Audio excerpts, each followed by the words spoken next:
একটি অভিজাত রেস্টুরেন্টে আমি আমার মেয়ে কামিনী এবং তার স্বামীর সঙ্গে রাতের খাবার খাচ্ছিলাম। তারা দুজন চলে যাওয়ার পরে রেস্টুরেন্টের ওয়েটার আরিফ ধীরে ধীরে আমার টেবিলের কাছে এগিয়ে এলো। তার কণ্ঠ এতটা নিচু ছিল যে প্রায় ফিসফিসানির মতো শোনাচ্ছিল। ম্যাডাম, দয়া করে আপনার জন্য যে পানীয়টি অর্ডার করা হয়েছে সেটা আর খাবেন না। আমার সামনে রাখা ক্রিস্টালের গ্লাসটির দিকে হাত বাড়াতে গিয়ে তার আঙ্গুল কাঁপছিল। সে চোখ না তুলেই আবার বলল, ম্যাডাম, আর এক চুমুক নেওয়ার আগে যদি অনুমতি দেন আমি এই পানীয়টি বদলে দিই। আমি বিস্মিত হয়ে তার দিকে তাকালাম। রেস্টুরেন্টের অপর প্রান্তে আমার মেয়ে কামিনী তার সাদা কোটটি গায়ে চাপাচ্ছিল আর তার স্বামী বিল পরিশোধ করছিল। কিছুক্ষণ আগেই তারা আমাকে বিদায় জানিয়েছে, বলেছে একটি দাতব্য অনুষ্ঠানে তাদের জরুরি উপস্থিত থাকতে হবে। কামিনী আমার গালে আলতো করে চুমু খেয়ে বলেছিল, মা, নিজের খেয়াল রেখো। আর তার স্বামী আমার কাঁধে হাত রেখে মিষ্টি হেসে বলেছিল, সাবিহা আন্টি, আপনার জুসটা শেষ করে তারপর বাড়ি যাবেন, এতে রাতে ভালো ঘুম হবে। তার হাসিটা এতটাই স্বাভাবিক ছিল যে অন্য কেউ দেখলে কখনোই সন্দেহ করত না। কিন্তু এখন সেই হাসির আড়ালে লুকিয়ে থাকা ভয়ঙ্কর সত্যটা আমার সামনে স্পষ্ট হয়ে উঠছিল। তারা যখন রেস্টুরেন্টের বিশাল দরজা দিয়ে বেরিয়ে যাওয়ার পর আমি ধীরে ধীরে গ্লাসটির দিকে তাকালাম। হালকা সোনালি রঙের পানীয়টি আমি অর্ডার করিনি, আমি অন্য কিছু চেয়েছিলাম। এমন সময় আরিফ আবার টেবিল পরিষ্কার করার ভান করে আমার কাছে এগিয়ে এলো। খুব নিচু স্বরে সে বলল, আমি আপনার জামাইকে সার্ভিস স্টেশনের পাশে কথা বলতে শুনেছি। তিনি আরেকজন সার্ভারের হাতে ছোট একটি প্যাকেট দিয়ে বলেছিলেন এটা যেন আপনার পানীয়ে মিশিয়ে দেওয়া হয়, কিন্তু সেই সার্ভার রাজি হয়নি। এরপর আপনার মেয়ের স্বামী মিস্টার ইয়াসিন নিজেই সুযোগ বুঝে আপনার গ্লাসে সেটা মিশিয়ে দেন। আমার বুকের ভেতরটা যেন মুহূর্তেই হিম হয়ে গেল। তবু আমার মুখে কোনো ভয় বা বিস্ময়ের ছাপ ফুটে উঠতে দিলাম না। মাত্র কয়েক ঘন্টা আগেই কামিনী আমাকে ভুলো মনা করে ঠাট্টা করেছিল। ইয়াসিনও বলেছিল আমার বয়স হয়েছে, তাই আমার সম্পত্তি ও ব্যাংকের হিসাব দেখাশোনার জন্য একজন অভিভাবক দরকার। আমি তখন ভেবেছিলাম তারা হয়তো আমার ভালো চায়, কিন্তু এখন বুঝলাম সবকিছুই ছিল আগেভাগে সাজানো একটি পরিকল্পনার অংশ। আমি শান্ত গলায় আরিফকে জিজ্ঞেস করলাম, তুমি কতটুকু দেখেছ? সে এক মুহূর্ত দেরি না করে উত্তর দিল, এতটাই দেখেছি যে এখন আমি নিজেই ভয় পাচ্ছি। আমি ধীরে ধীরে গ্লাসটি নিজের কাছ থেকে সরিয়ে রাখলাম। তারপর বললাম, আমার জন্য একটি পরিষ্কার ন্যাপকিন, একটি জীবাণুমুক্ত সিল করা পাত্র এবং আপনার ম্যানেজারকে নিয়ে আসুন। তবে সবকিছু নিঃশব্দে করবেন, কেউ যেন কিছু বুঝতে না পারে। আরিফ অবাক হয়ে আমার দিকে তাকিয়ে রইল। হয়তো সে ভেবেছিল আমি আতঙ্কে চিৎকার করে উঠব কিংবা কান্নায় ভেঙে পড়ব। কিন্তু সে জানতো না আমি কে। আমি সাবিহা রহমান। টানা ৩২ বছর আমি রাষ্ট্রের একজন ফরেনসিক বিজ্ঞানী হিসেবে কাজ করেছি। অসংখ্য হত্যাকাণ্ডের তদন্তে প্রমাণ বিশ্লেষণ করেছি, আদালতে সাক্ষ্য দিয়েছি এবং অসংখ্য অপরাধীর মুখোশ খুলে দিয়েছি। সাধারণ বিষক্রিয়া থেকে শুরু করে জটিল ষড়যন্ত্র, এসব আমার কাছে নতুন কিছু নয়। কামিনী জানতো আমি অবসর নিয়েছি, আর মিস্টার ইয়াসিন জানতো শুধু এতটুকুই, আমি একজন একাকী বিধবা যার নামে বিপুল সম্পত্তি রয়েছে। কয়েক মিনিটের মধ্যে রেস্টুরেন্টের ম্যানেজার রাশেদ করিম একটি জীবাণুমুক্ত খাবারের পাত্র নিয়ে এলেন। আমি গ্লাসের পুরো পানীয়টি সেই পাত্রে ঢেলে মুখ শক্ত করে বন্ধ করলাম। তারপর ঢাকনার উপর নিজের স্বাক্ষর করলাম এবং সাক্ষী হিসেবে আরিফ ও রাশেদ করিমকে স্বাক্ষর করতে বললাম। সবকিছু শেষ করে আমি ফোন বের করে আমার বহু বছরের পুরনো সহকর্মী এসপি শায়লা রহমানকে ফোন করলাম। তিনি এখন গোয়েন্দা শাখায় কর্মরত। তিনি আমার কাছে কোনো ঋণী নন, কিন্তু আমার বিচার বুদ্ধির ওপর তার অগাধ আস্থা আছে। তিনি আসার আগেই আমার ফোন কেঁপে উঠল। কামিনীর বার্তা, মা, তুমি কি পানীয়টা শেষ করেছ? তার কয়েক সেকেন্ড পর আরেকটি বার্তা এলো, মা, প্লিজ উত্তর দাও, আমরা চিন্তা করছি। আমি কিছুক্ষণ বার্তাগুলোর দিকে তাকিয়ে রইলাম। তারপর উত্তর লিখলাম, খুব ভালো ছিল, ইতিমধ্যেই ঘুম পাচ্ছে। সঙ্গে সঙ্গে ওপাশে টাইপ করার চিহ্ন দেখা গেল।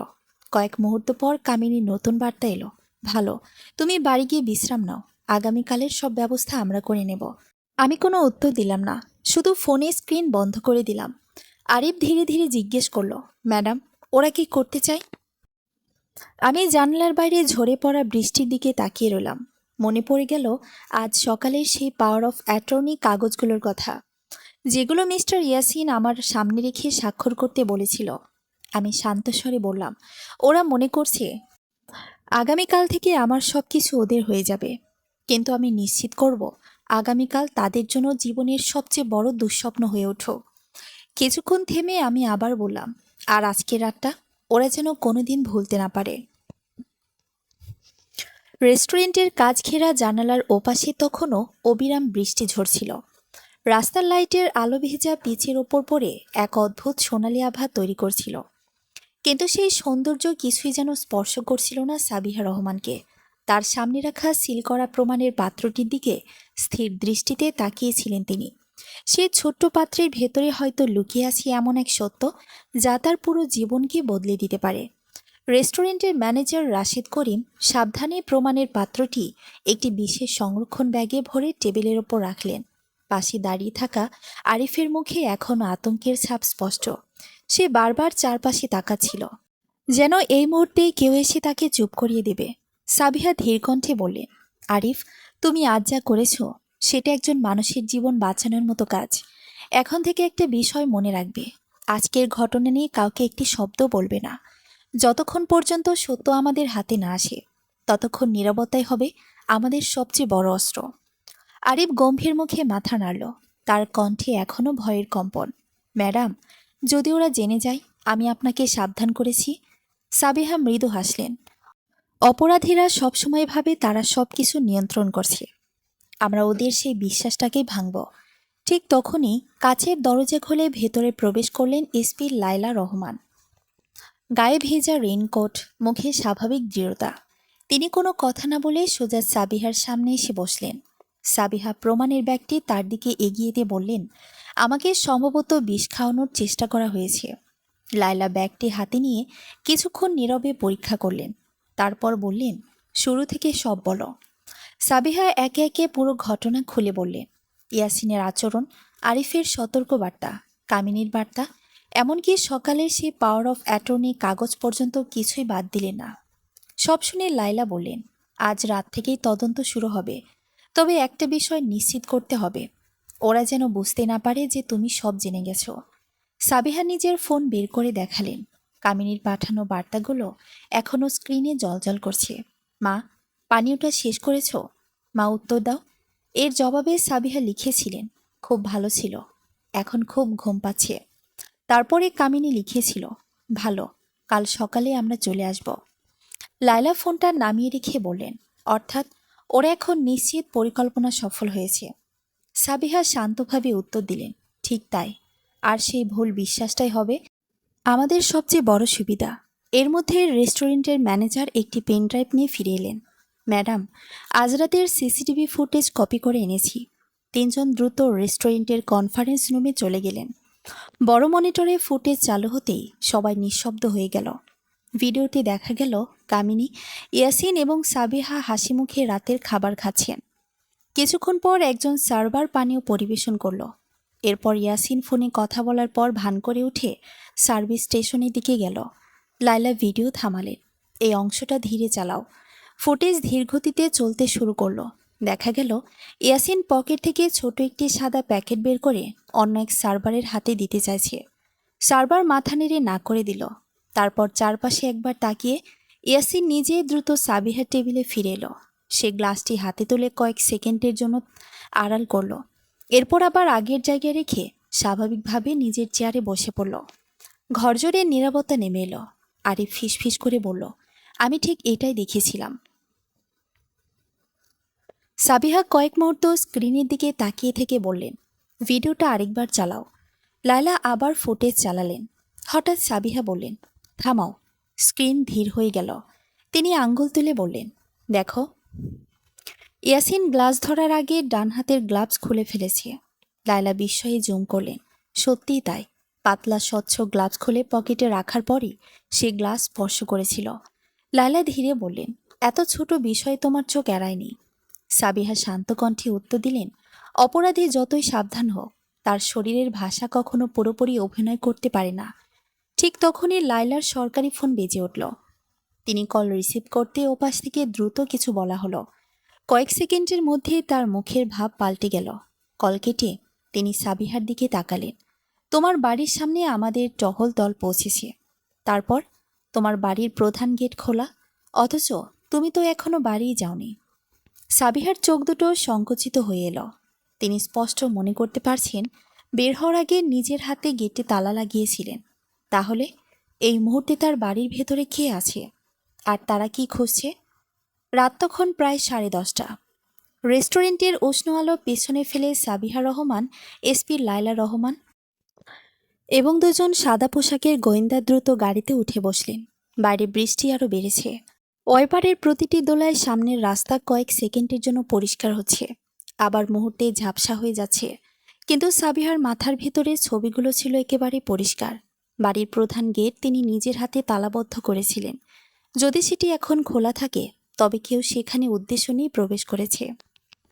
লায়লা ড্রাইভারকে নির্দেশ দিলেন, সাইরেন চালাবে না, আমরা কাউকে সতর্ক করতে চাই না। গাড়িটি নিঃশব্দে শহরের ব্যস্ত রাস্তা পেরিয়ে সাবিহার বাড়ির দিকে এগিয়ে চলল। পথ জুড়ে কেউ কোনো কথা বলছিল না, শুধু গাড়ির ইঞ্জিনের শব্দ আর বৃষ্টির ছন্দ সেই নীরবতাকে আরও ভারী করে তুলছিল। প্রায় 25 মিনিট পর গাড়িটি সাবিহার রহমানের বাড়ি থেকে কিছুটা দূরে এসে থামল। বিশাল লোহার গেটটি সত্যি আধখোলা। বাগানের আলো জ্বলছে, অথচ বাড়ির ভেতরের বেশিরভাগ ঘর অন্ধকার। দূর থেকে দেখে মনে হচ্ছে বাড়িটি ফাঁকা, কিন্তু বহু বছরের অভিজ্ঞতা সাবিহাকে বলছিল এই নীরবতার আড়ালে লুকিয়ে আছে অস্বাভাবিক কিছু। লায়লা নিচু স্বরে বললেন, কেউ ভেতরে থাকলে বের হওয়ার পথ যেন না পায়। দুইজন গোয়েন্দা বাড়ির পেছনের দিকে চলে গেল। আরেকজন সামনের বারান্দার দিকে অবস্থান নিল। সবকিছু নিশ্চিত হওয়ার পর লায়লা ধীরে ধীরে গেট ঠেলে ভেতরে প্রবেশ করলেন। সাবিহাও তার সঙ্গে এগিয়ে গেলেন। বাগানের ভেজা ঘাসের ওপর স্পষ্ট কয়েক জোড়া জুতার ছাপ দেখা যাচ্ছিল। বৃষ্টির মধ্যেও কিছু চিহ্ন এখনও মুছে যায়নি। সাবিহা হাঁটু গেড়ে বসে কয়েক সেকেন্ড সেই দাগগুলো পর্যবেক্ষণ করলেন। একজন নয়, তিনি ফিসফিস করে বললেন, অন্তত 2জন এসেছে। লায়লা বিস্মিত হয়ে জিজ্ঞেস করলেন, এত দ্রুত বুঝলে কিভাবে? সাবিহা আঙ্গুল দিয়ে 2টি ভিন্ন মাপের জুতার ছাপ দেখালেন। একজনের জুতার সোল চওড়া, অন্যজনের সরু, আর হাঁটার দূরত্ব আলাদা। একজন ভারী গড়নের, অন্যজন অপেক্ষাকৃত হালকা। লায়লা মাথা নাড়লেন। অবসরের পরও সাবিহার পর্যবেক্ষণ ক্ষমতা এতটুকু কমেনি। বাড়ির মূল দরজার কাছে পৌঁছে দেখা গেল তালা ভাঙা নয়, বরং মাস্টার চাবি দিয়েই খোলা হয়েছে। সাবিহার ভ্রুকুচকে গেল। আমার কাছে একটি চাবি, আর আরেকটি ছিল। তিনি বাক্য শেষ করলেন না। লায়লা তার মুখের দিকে তাকিয়ে বললেন, কামিনীর কাছে? সাবিহা ধীরে মাথা নাড়লেন। বিয়ের পরও আমি ওকে একটি অতিরিক্ত চাবি দিয়েছিলাম। ভাবিনি কোনোদিন সে বিশ্বাসী আমার বিরুদ্ধে ব্যবহার করবে। দরজা ঠেলে ভেতরে ঢুকতেই বোঝা গেল কেউ বাড়িটি তছনছ করেনি। সব কিছু পরিপাটি, সোফা, বুকশেলফ, দেয়ালে ঝোলানো ছবিগুলো সব আগের মতোই আছে।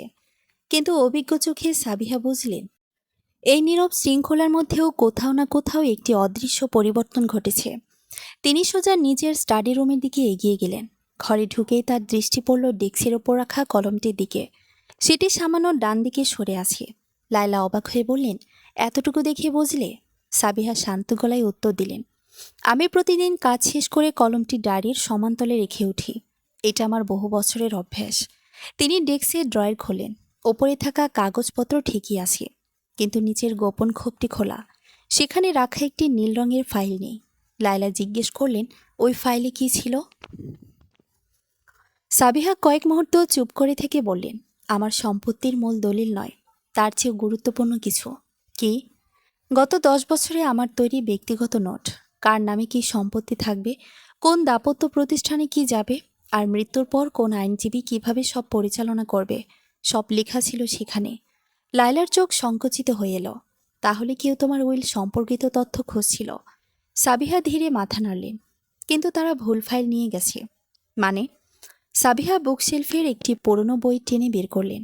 বইয়ের পেছনে একটি ছোট ডিজিটাল শেপ দেখা গেল। কয়েক সেকেন্ডের মধ্যে তিনি কোড দিয়ে সেটি খুললেন। ভেতর থেকে একটি সিল করা খাম বের করলেন। আসল উইল কখনো ডেস্কে রাখেনি।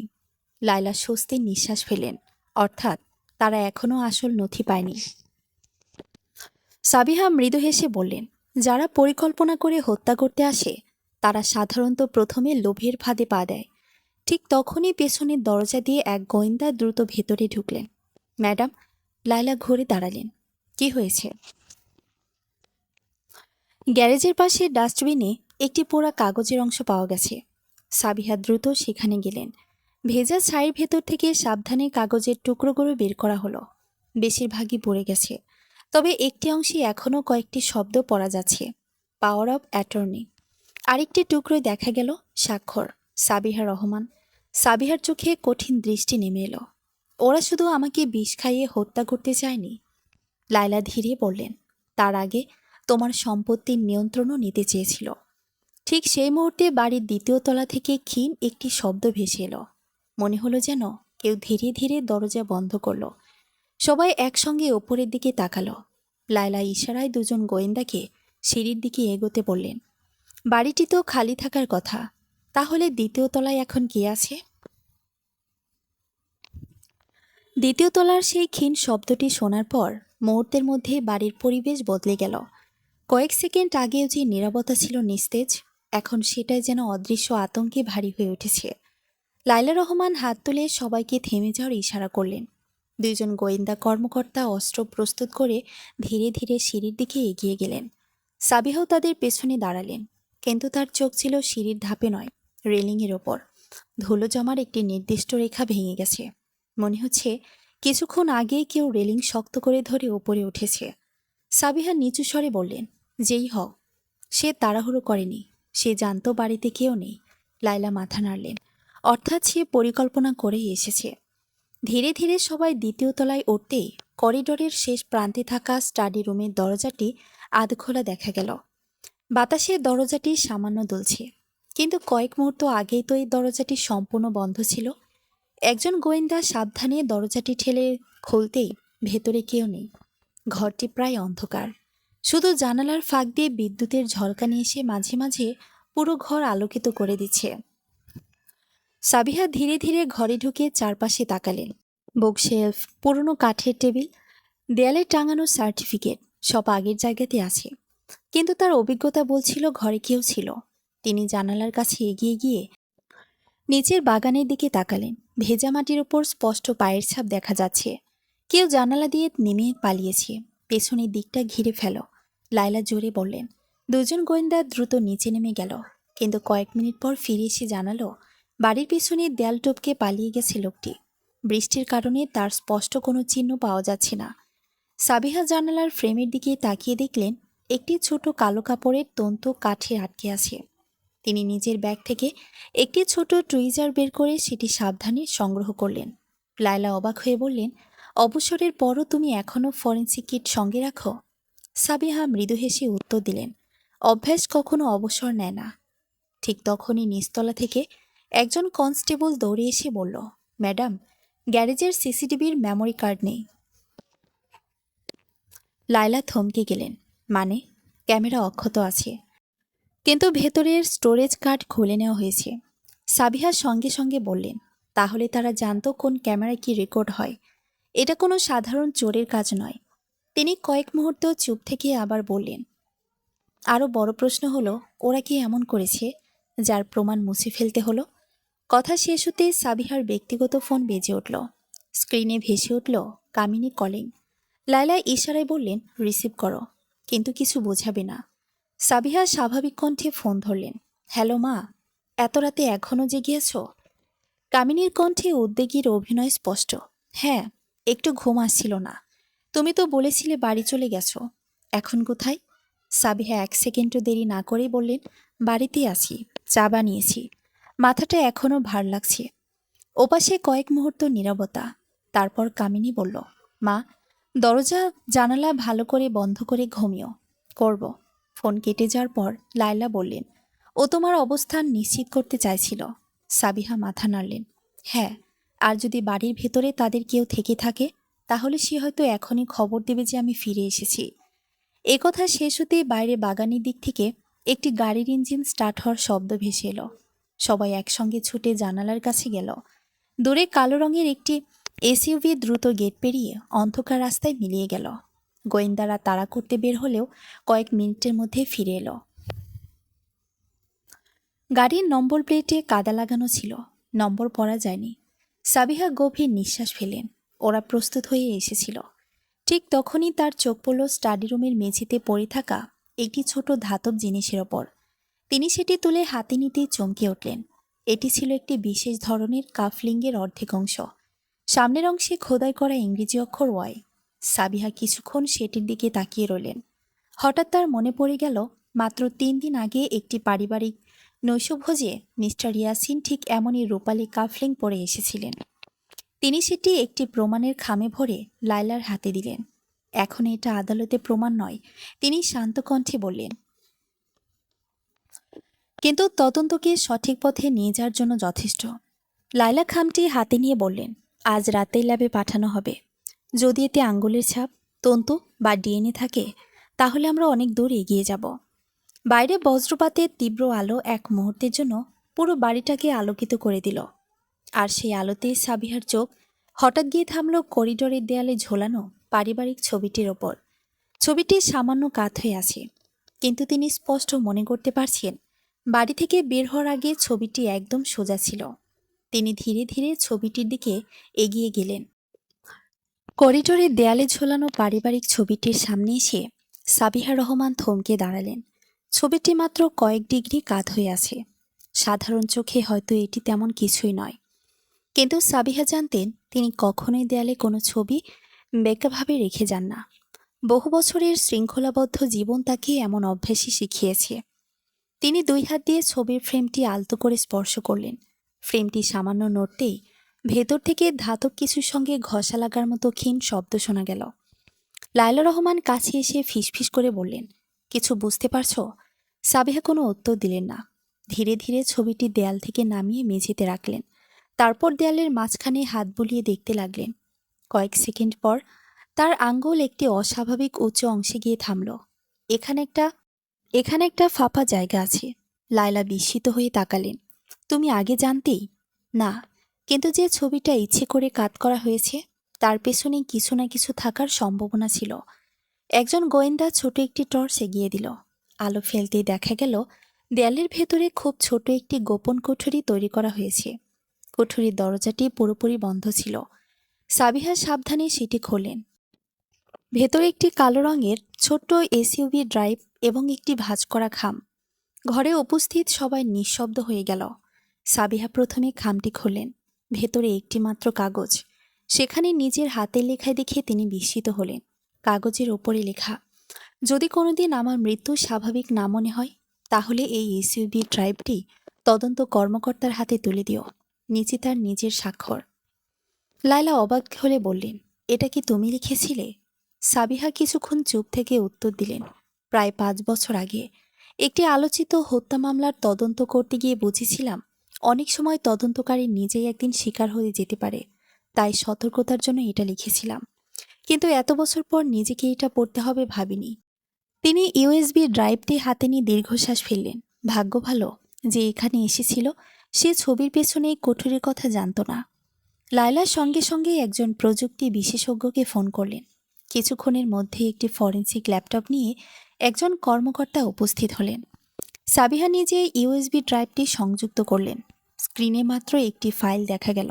প্রথমটি ব্যক্তিগত নোট, দ্বিতীয়টি গোপন সম্পত্তির বিবরণ, আর তৃতীয়টির নাম দেখে সাবিহার মুখের রং বদলে গেল। যদি আমাকে হত্যা করা হয়। ঘরের সবাই একে অপরের দিকে তাকালো। লায়লা ধীরে বললেন, ফাইলটা খোলো। সাবিহা কয়েক সেকেন্ড নীরবে বসে রইলেন। তারপর মাউসে ক্লিক করলেন। ভিডিও চালু হতে স্ক্রিনে 5 বছর আগের সাবিহা রহমানকে দেখা গেল। তিনি ক্যামেরার দিকে তাকিয়ে শান্ত গলায় বলছেন, আমি সাবিহা রহমান। যদি কেউ এই ভিডিও দেখেন, তাহলে ধরে নিতে হবে আমার মৃত্যু সন্দেহজনক, অথবা আমি এমন কোনো ষড়যন্ত্রের শিকার হয়েছি যেখানে আমার বক্তব্য জানানোর সুযোগ পায়নি। ঘরে পিনপতন নীরবতা। ভিডিওতে সাবিহা আরও বললেন, আমার নামে থাকা সব সম্পত্তির আসল নথি কখনোই আমার বাড়ির স্টাডি রুমে রাখা হয় না। কেউ যদি সেই কাগজ খুঁজে থাকে, তবে সে ভুল জায়গায় খুঁজছে। লায়লা বিস্ময়ে বর্তমান সাবিহার দিকে তাকালেন। ভিডিও চলতেই থাকল। যদি আমার পরিবারের কোনো সদস্য এই ঘটনার সঙ্গে জড়িত থাকে, তাহলে তদন্তকারীকে আমি অনুরোধ করব রক্তের সম্পর্ক দেখে নয়, প্রমাণ দেখে বিচার করবেন। এ কথাটি শুনে বর্তমান সাবিহা ধীরে চোখ বন্ধ করলেন। মনে হলো 5 বছর আগে তিনি যেন আজকে রাতের জন্যই এই বার্তা রেখে গিয়েছিলেন। ঠিক তখনই ফরেনসিক কর্মকর্তার ফোন বেজে উঠল। তিনি কয়েক সেকেন্ড কথা বলে লায়লার দিকে তাকালেন। ম্যাডাম, রেস্টুরেন্ট থেকে আনা পানীয়ের প্রাথমিক পরীক্ষার রিপোর্ট এসেছে। লায়লা গম্ভীর কণ্ঠে বললেন, কি পাওয়া গেছে? কর্মকর্তা ধীরে ধীরে উত্তর দিলেন, পানীয়টিতে শক্তিশালী সেসিটিভ জাতীয় একটি রাসায়নিকের উপস্থিতি মিলেছে। এটি সাধারণ ঘুমের ওষুধ নয়। অতিরিক্ত মাত্রায় গ্রহণ করলে মানুষ অচেতন হয়ে যেতে পারে এবং নির্দিষ্ট শারীরিক অবস্থায় প্রাণঘাতীয় হতে পারে। কথাটি শুনে পুরো ঘর নিস্তব্ধ হয়ে গেল। সাবিহা জানালার বাইরে তাকিয়ে ফিসফিস করে বললেন, তাহলে আর সন্দেহ নয়, কেউ সত্যি আমাকে অচেতন করতে চেয়েছিল। ঠিক সেই মুহূর্তে তার ফোনে একটি নতুন বার্তা এসে পৌঁছাল। প্রেরক মিস্টার ইয়াসিন। বার্তায় লেখা, আন্টি, কাল সকাল 10টায় আইনজীবীর অফিসে যেতে ভুলবেন না। সব কাগজ প্রস্তুত। বার্তা নিচে একটি হাসি মুখের ইমোজি। সাবিহা ধীরে ধীরে ফোনটি লক করলেন।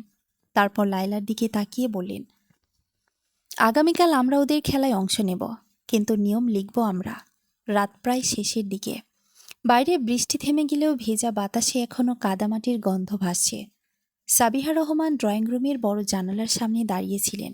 দূরের আকাশে ভোরের প্রথম আলো ফুটতে শুরু করেছে, কিন্তু তার মনে রাতের অন্ধকার এখনও কাটেনি। ডাইনিং টেবিলের উপর ছড়িয়ে আছে প্রমাণের খাম, ফরেনসিক রিপোর্টের কপি, সিসিটিভি ফুটেজের নোট এবং রেস্টুরেন্টের বিল। লায়লা রহমান প্রতিটি কাগজ মনোযোগ দিয়ে পড়ছিলেন। এখন পর্যন্ত আমাদের হাতে কি আছে? সাবিহা শান্ত গলায় জিজ্ঞেস করলেন। লায়লা একটি নোটবুক খুলে বললেন, প্রথমত, সিসিটিভি ফুটেজে দেখা গেছে ইয়াসিন তোমার গ্লাসে কিছু মিশিয়েছে। দ্বিতীয়ত, পানীয়র প্রাথমিক পরীক্ষায় অস্বাভাবিক সিসিটিভি পাওয়া গেছে। তৃতীয়ত, তোমাদের বাড়িতে অনুমতি ছাড়া কেউ ঢুকেছে এবং গুরুত্বপূর্ণ নথি খুঁজেছে। চতুর্থত, ঘটনাগুলোর সময় এবং কামিনী ইয়াসিনের বার্তাগুলো সন্দেহকে আরও শক্ত করছে। সাবিহা ধীরে মাথা নাড়লেন। কিন্তু আদালতে সন্দেহ নয়, প্রমাণ লাগে, সেটাই সংগ্রহ করছি। ঠিক তখনই একজন ফরেনসিক কর্মকর্তা দ্রুত ঘরে ঢুকলেন। তার হাতে একটি সিল করা খাম। ম্যাডাম, কাফলিংয়ের পরীক্ষার প্রাথমিক ফল এসেছে। লায়লা খাম খুললেন। ভেতরের প্রতিবেদনে লেখা, কাফলিংয়ের ধাতব অংশে মানুষের ঘামের ক্ষুদ্র চিহ্ন এবং আংশিক আঙ্গুলের ছাপ পাওয়া গেছে। পূর্ণাঙ্গ মিলের জন্য সন্দেহভাজনের নমুনা প্রয়োজন। সাবিহার রিপোর্টটি পড়ে বললেন, এটা এখনও চূড়ান্ত নয়, তবে তদন্তের জন্য যথেষ্ট। লায়লা মৃদু হেসে বললেন, আজ যদি ইয়াসিন স্বাভাবিকভাবে আইনজীবীর অফিসে আসে, তাহলে তার আঙ্গুলের ছাপ সংগ্রহ করা কঠিন হবে না। সকালের আলো পুরোপুরি ছড়িয়ে পড়ার আগেই পরিকল্পনা তৈরি হয়ে গেল। সাবিহা ঠিক সময়ে আইনজীবীর অফিসে যাবেন। তিনি এমন ভাব করবেন যেন আগের রাতের কিছুই জানেন না। লায়লা ও তার দল সাদা পোশাকে আশেপাশে অবস্থান নেবে, আর আদালতের নির্দেশ পাওয়ার জন্য প্রসিকিউশনের একজন কর্মকর্তাও প্রস্তুত থাকবেন। সকাল 9:30টায় সাবিহা নিজের গাড়িতে রওনা দিলেন। তিনি ইচ্ছে করে ক্লান্ত মুখে হালকা মেকআপ করলেন, যেন মনে হয় সত্যি রাতে ঘুমের ওষুধের প্রভাবে ছিলেন। 10টা বাজতে 5 মিনিট বাকি থাকতে তিনি আইনজীবীর অফিসে পৌঁছালেন। রিসিপশনে বসে থাকা কর্মচারী ভদ্রভাবে বলল, ম্যাডাম, মিস্টার ইয়াসিন আর আপনার মেয়ে একটু আগে এসেছেন। সাবিহা ভেতরে ঢুকতে কামিনী উঠে দাঁড়ালো। মা, কেমন আছো? তোমাকে খুব ক্লান্ত লাগছে। সাবিহা মৃদু হাসলেন। বয়স হয়েছে মা, মাঝে মাঝে এমন হয়। ইয়াসিনও এগিয়ে এলো। আন্টি, আমরা খুব চিন্তায় ছিলাম। তার চোখে উদ্বেগের অভিনয় থাকলেও সাবিহা লক্ষ্য করলেন লোকটি খুব সূক্ষ্মভাবে তার মুখের দিকে তাকিয়ে কিছু খুঁজছে, যেন নিশ্চিত হতে চাইছে ওষুধটি কতটা কাজ করেছে। আইনজীবী ফাইল খুলে বললেন, ম্যাডাম, এগুলো শুধুই প্রশাসনিক কাগজপত্র। আপনি চাইলে এখনই স্বাক্ষর করতে পারেন। সাবিহা কাগজগুলো হাতে নিলেন। প্রথম পৃষ্ঠা পড়লেন, দ্বিতীয় পৃষ্ঠা পড়লেন। তৃতীয় পৃষ্ঠায় পৌঁছে তার ভ্রু সামান্য কুঁচকে গেল। এটি সাধারণ পাওয়ার অফ অ্যাটর্নি নয়। এখানে এমন একটি ধারা যোগ করা হয়েছে যাতে সাবিয়া অসুস্থ বা সিদ্ধান্ত নিতে অক্ষম ঘোষিত হলে তার সমস্ত আর্থিক সিদ্ধান্তের ক্ষমতা সরাসরি ইয়াসিনের হাতে চলে যাবে। তিনি মাথা তুলে ইয়াসিনের দিকে তাকালেন। ইয়াসিন এখনও হাসছে, কিন্তু সে হাসির আড়ালে লুকিয়ে থাকা লোভ এবার সাবিহার চোখ এড়াল না।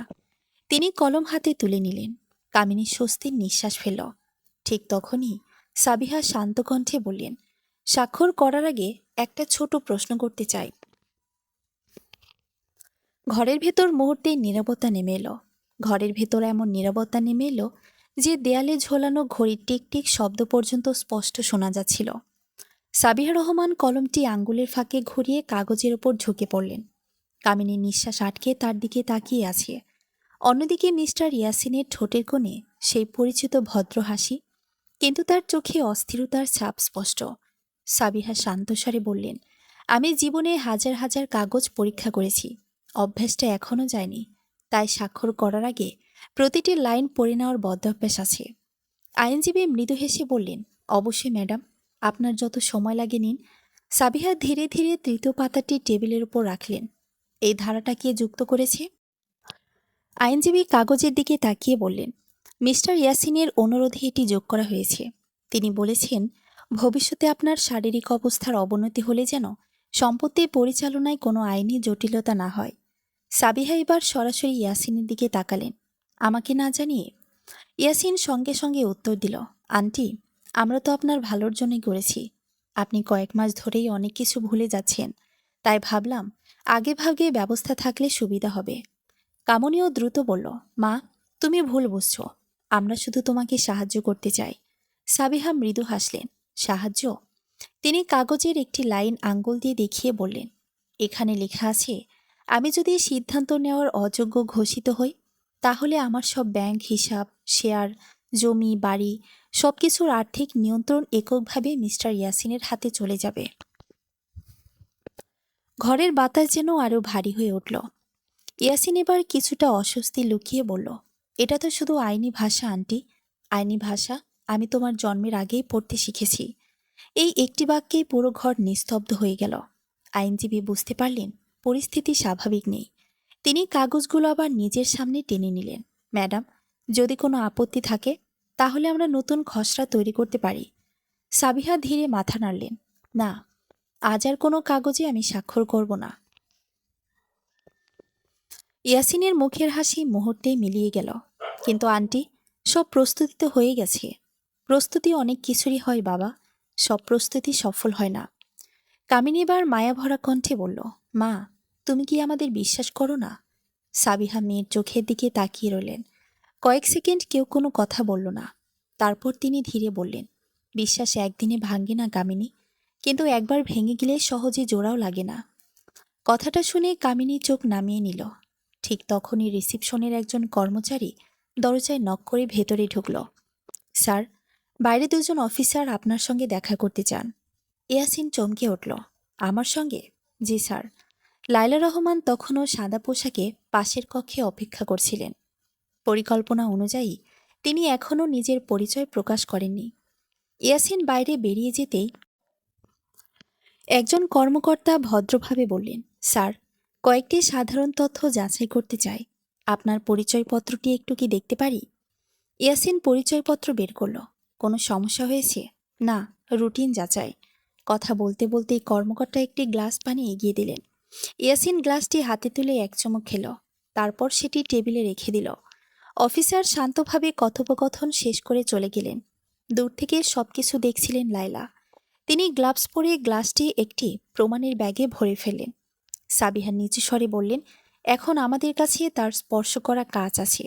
লায়লা মৃদু হাসলেন, আঙ্গুলের ছাপ, ডিএনএ দুটোই পাওয়া যাবে।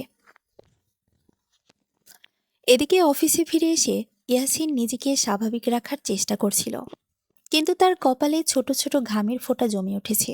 সাবিহা সেটা লক্ষ্য করলেন। তিনি ইচ্ছে করে বললেন, ইয়াসিন, আজ সকালে আমার ঘুমটা খুব অদ্ভুত হয়েছে। ইয়াসিন দ্রুত জিজ্ঞেস করল, কেন? মনে হচ্ছিল কেউ যেন আমাকে গভীর ঘুমে ডুবিয়ে দিতে চাইছিল। এক মুহূর্তের জন্য ইয়াসিনের চোখের মনি কেঁপে উঠল। খুব দ্রুত সে নিজেকে সামলে নিয়ে বলল, হয়তো ক্লান্তির জন্য। সাবিহা আর কিছু বললেন না। কয়েক মিনিট পর তিনি উঠে দাঁড়ালেন, আজ তাহলে আসি। কামিনী এগিয়ে এসে মাকে জড়িয়ে ধরতে চাইলে সাবিহা বিনয়ের সঙ্গে শুধু কাঁধে হাত রাখলেন। সেই স্পর্শে আগের উষ্ণতা ছিল না। গাড়িতে উঠে বসতেই লায়লার ফোন বেজে উঠল। ওপাশ থেকে ফরেনসিক ল্যাবের কর্মকর্তা বললেন, ম্যাডাম, জরুরি খবর আছে। বলুন। আজ সকালে সংগ্রহ করা গ্লাস থেকে পাওয়া আঙ্গুলের ছাপ এবং গতরাতে বাড়ি থেকে উদ্ধার করা কাফলিংয়ের আংশিক ছাপের মধ্যে মিল পাওয়া গেছে। লায়লা কয়েক সেকেন্ড চুপ করে রইলেন। নিশ্চিত? জি ম্যাডাম। প্রাথমিকভাবে মিলের হার খুবই শক্তিশালী।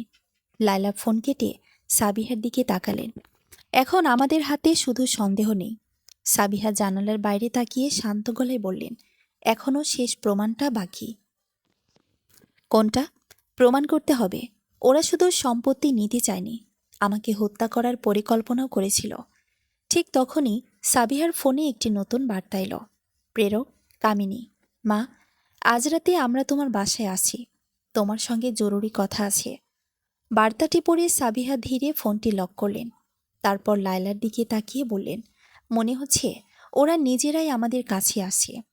লায়লা শান্তভাবে উত্তর দিলেন, তাহলে আজ রাতেই খেলা শেষের দিকে এগোবে। দুজনের চোখে একই সঙ্গে দৃঢ়তার ঝলক ফুটে উঠল, কারণ তারা জানতেন আজকের রাতের পর হয় সত্য প্রকাশ পাবে, নয়তো ষড়যন্ত্র আরও ভয়ঙ্কর রূপ নেবে। বিকেল গড়িয়ে সন্ধ্যা নামতেই সাবিহা রহমানের বাড়িটি আবারও নিস্তব্ধ হয়ে উঠল। বাইরে আকাশে কালো মেঘ ভেসে বেড়াচ্ছে, মাঝে মাঝে দূরে বজ্রের গর্জন শোনা যাচ্ছে।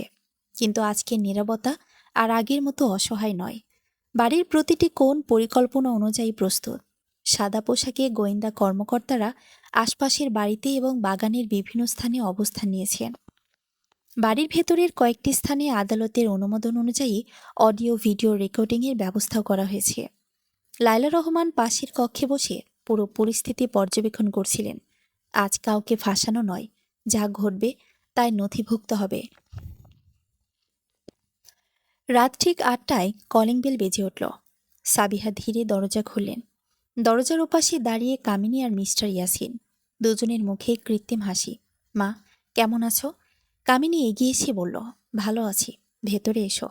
ড্রয়িং রুমে বসতে সাবিহা নিজ হাতে চা পরিবেশন করলেন। কিছুক্ষণ সাধারণ কথাবার্তা চলল।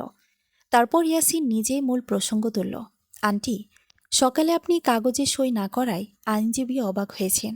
আমরা চাই না ভবিষ্যতে কোনো ঝামেলা হোক। সাবিহা শান্তভাবে কাপ নামিয়ে রাখলেন। তোমরা কি সত্যিই শুধু আমার ভবিষ্যৎ নিয়ে চিন্তা করছো? ইয়াসিন বিনা দ্বিধায় বলল, অবশ্যই। তাহলে একটা প্রশ্নের উত্তর দাও। জিজ্ঞেস করুন, যদি আমি আগামীকাল মারা যাই, তাহলে সবচেয়ে বেশি লাভকার হবে? প্রশ্নটি শুনে ঘরের বাতাস যেন জমে গেল। কামিনী প্রথমে কথা বলার চেষ্টা করল। মা, এসব কি বলছো? সাবিহা উত্তর দিলেন না। ইয়াসিন গলা পরিষ্কার করে বলল, আন্টি, মৃত্যু নিয়ে এভাবে ভাবা ঠিক নয়। কিন্তু তোমরা তো ভেবেছ। ইয়াসিনের চোখে দৃষ্টি বদলে গেল। মানে? সাবিহা টেবিলের ওপর একটি খাম রাখলেন। এটা রেস্টুরেন্টের সিসিটিভির কপি। আরেকটি খাম রাখলেন। এটা ফরেনসিক পরীক্ষার প্রাথমিক রিপোর্ট। তারপর আরেকটি, এটা আমার বাড়ি থেকে পাওয়া কাফলিংকের পরীক্ষার রিপোর্ট। ইয়াসিনের মুখের রং মুহূর্তে ফ্যাকাশে হয়ে গেল। কামিনী অবিশ্বাসের দৃষ্টিতে একবার মায়ের দিকে, একবার স্বামীর দিকে তাকালো। সাবিহা ধীরে বললেন, তোমরা ভেবেছিলে আমি পানীয়টা খেয়েছি, কিন্তু আমি এক ফোঁটাও খাইনি। কামিনী হঠাৎ চেয়ার থেকে উঠে দাঁড়ালো। ইয়াসিন, এসব কি বলছে মা? ইয়াসিন দ্রুত উত্তর দিল, উনি ভুল বলছেন। কেউ আমাদের বিরুদ্ধে ষড়যন্ত্র করছে। ঠিক তখনই পাশের দরজা খুলে লায়লা রহমান ভেতরে প্রবেশ করলেন। নিজের পরিচয় দিয়ে তিনি শান্ত কণ্ঠে বললেন, আপনাদের কথোপকথন রেকর্ড করা হচ্ছে। আমরা কিছু প্রশ্ন করব। ইয়াসিন উঠে দাঁড়িয়ে বলল, আমার আইনজীবী ছাড়া আমি কোনো কথা বলবো না। এটা আপনার অধিকার। লায়লা উত্তর দিলেন, কিন্তু তার আগে একটি বিষয় দেখুন। তিনি মনিটরে সিসিটিভি ফুটেজ চালালেন।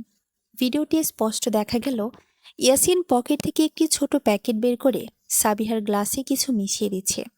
ইয়াসিন কয়েক সেকেন্ড চুপ থেকে বলল, ওটা শুধু ভিটামিন পাউডার ছিল। লায়লা আরেকটি রিপোর্ট সামনে রাখলেন।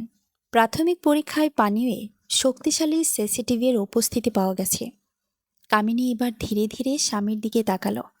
তুমি বলেছিলে এটা শুধু ঘুমের ওষুধ। ঘরের সবাই থমকে গেল। লায়লা সঙ্গে সঙ্গে বললেন, অর্থাৎ আপনি জানতেন পানীয় ওষুধ ছিল? কামিনী বুঝতে পারল সে ভুল কথা বলে ফেলেছে। তার মুখ ফ্যাকাশে হয়ে গেল। চোখ দিয়ে অঝরে জল গড়িয়ে পড়তে লাগল। সে ভেঙে পড়া কণ্ঠে বলল, আমি আমি কাউকে মারতে চাইনি। সাবিহার বুকের ভেতরটা মোচড় দিয়ে উঠল। তাহলে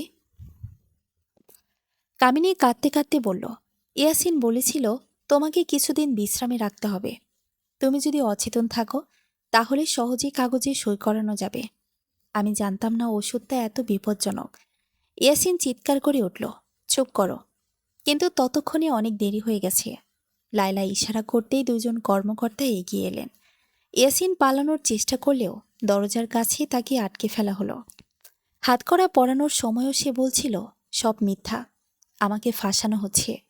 লায়লা শান্তভাবে বললেন, বাকি কথা আদালতে বলবেন। কামিনী সোফায় বসে কান্নায় ভেঙে পড়ল। সাবিহা ধীরে ধীরে তার সামনে গিয়ে দাঁড়ালেন। অনেকক্ষণ কোনো কথা বললেন না। তারপর শুধু বললেন, আমি তোমাকে ছোটবেলায় একটা কথাই শিখিয়েছিলাম, লোভ মানুষের বিচার বুদ্ধি কেড়ে নেয়। আজ তুমি সেই কথাটাই ভুলে গেলে। কামিনী মায়ের পায়ে মাথা রেখে কাঁদতে লাগল, মা, আমাকে ক্ষমা করে দাও। সাবিহা চোখ বন্ধ করলেন। ক্ষমার বিশ্বাস এক জিনিস নয়। আমি তোমার মা, তাই তোমার জন্য প্রার্থনা করব, কিন্তু আইনের বিচার তার নিজের পথে চলবে। কয়েক মাস পর আদালতে মামলার শুনানি শেষ হলো। ফরেনসিক প্রতিবেদন, সিসিটিভি ফুটেজ, সাক্ষীদের জবানবন্দি এবং জব্দ করা আলামত আদালতে উপস্থাপন করা হয়।